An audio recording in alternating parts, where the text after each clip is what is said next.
গল্পের শুরুতেই মেঘনা সবার সামনে এসে বলল, এলা আমার ব্রোকে ইচ্ছে করে ফাঁসিয়েছে। এলা তখন শান্তভাবে বলল, একবার ময়নাক স্যারকে জিজ্ঞেস করুন তো ওনার মাথার চোটটা কি করে লাগলো। এই বলে এলার সমস্ত ঘটনা খুলে বলল। এলা ময়নাকের ফ্ল্যাটে গিয়ে লুকিয়ে রাখা চিঠিগুলোর ভিডিও করেছিল, যা ময়নাকের অসৎ উদ্দেশ্য প্রমাণ করে। গুনগুন এই সুযোগে বলল, এরা দুই বোন মিলে প্ল্যান করে আমার ব্রোকে ফাঁসিয়েছে, কিন্তু এলা ফোনে ভিডিও প্রমাণ দেখিয়ে দিল। ময়নাক তখন অসহায়ভাবে বলল, আমি কি করে জানবো এলাকে লেখা চিঠি ঐশীর কাছে চলে যাবে। মেঘনা রেগে গিয়ে বলল, তুমি চিঠি লিখবেই বা কেন। ময়নাক আবার বলল, এলাকে লেখা চিঠি ঐশীর কাছে গিয়েছিল, এতে তো ঐশীর লাভই হলো।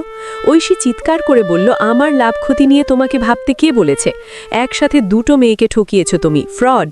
এই অংশটি আমাদের শেখায় যে সত্য কখনো চাপা থাকে না, আপনার অসৎ কাজ একদিন না একদিন সবার সামনে আসবেই, তাই সবসময় সৎ পথে চলুন। গোরা ময়নাকের ওপর ভীষণ রেগে গিয়ে তার গায়ে হাত তুলতে গেল। ময়নাক বলল, থামলি কেন, মার আমাকে, আমাকে যা শাস্তি দেবে আমি মাথা পেতে নেব। গোরার দাদু ময়নাককে চিরদিনের জন্য বাড়ি থেকে চলে যেতে বললেন। ময়নাক চলে যাওয়ার সময় এলাকে শাসিয়ে গেল। এরপর এলা ঘরে এসে সুটকেস নামানোর সময় গোরা সাহায্য করতে চাইল, কিন্তু এলা তার সাহায্য নিতে চাইল না। পড়ে যেতে নিলেই গোরা তাকে ধরে ফেলল। এদিকে ময়নাক একজনকে ফোন করে বলল, গোরা বিদেশে কার কার সাথে যোগাযোগ রেখেছে সমস্ত খবর আমার চাই, আমি ওদের জীবনটা দুর্বিষহ করে তুলব। এই ঘটনাগুলো আমাদের মনে করিয়ে দেয় যে জীবনে খারাপ সময় আসতে পারে, কিন্তু তাতে ভেঙে পড়লে চলবে না, আত্মবিশ্বাসী হয়ে পরিস্থিতির মোকাবেলা করতে হবে।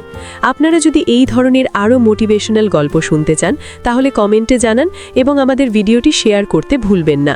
এলা চলে যেতে চাইলে গোরা বলল, আপনার জন্য এই বিজনেসটা দাঁড়িয়েছে, আপনি চলে গেলে কি করে হবে। এলা বলল, বিজনেসের দোহাই দিয়ে আমাকে আটকে রাখতে চাইছেন। গোরা বলল, নিজের ভুলটা আমি শুধরাতে চাই এর জন্য। এরপর গোরা এলাকে ঠাইয়ে দিল। দরজার বাইরে থেকে গোরার পিসিমণি ক্রিস আর রেমো তা দেখতে পেয়ে গোরার পিসিমণি গোরাকে বলল, এলাকে গিফটটা দিয়ে দিতে। গোরা বিরক্তি নিয়ে বলল, নিজের ঘরেও শান্তি নেই। গোরার পিসিমণি বলল, ঠিক আছে আমরা চলে যাচ্ছি। তারপর গোরা এলাকে তার মায়ের বালা দিয়ে বলল, এটা আমার মায়ের বালা, মা বলেছিল আমার যে বউ হবে তাকে দিতে। এই দৃশ্যটি আমাদের দেখায় যে ক্ষমা এবং ভালোবাসা দিয়ে যে কোনো সম্পর্ককে নতুন করে গড়ে তোলা যায়। দেখুন, গোরা নিজের ভুল বুঝতে পেরেছিল এবং এলাকে বোঝানোর চেষ্টা করছিল। জীবনের ভুলগুলো শুধরে নিতে পারাটা খুব জরুরি, এটি আপনার জীবনকে আরও সুন্দর করে তোলে। এই গল্পটি থেকে আমরা শিখতে পারি যে জীবনে ভুল হতেই পারে, কিন্তু সেই ভুল থেকে শিক্ষা নিয়ে এগিয়ে যাওয়াটাই আসল সাহসিকতা। ভালোবাসা, বিশ্বাস আর সততা দিয়ে যে কোনো কঠিন পরিস্থিতি মোকাবেলা করা সম্ভব। অন্যের ক্ষতি করার চেষ্টা না করে নিজের ভুল শুধরে ভালো মানুষ হিসেবে বাঁচতে চেষ্টা করুন। আপনি যদি গল্পের এই মোটিভেশনাল দিকটি পছন্দ করে থাকেন তাহলে অবশ্যই একটি লাইক দিন এবং আমাদের চ্যানেলটি সাবস্ক্রাইব করুন। আমরা আপনাদের জন্য এমন আরও অনুপ্রেরণামূলক গল্প নিয়ে আসব। সবাই ভালো থাকবেন, সুস্থ থাকবেন।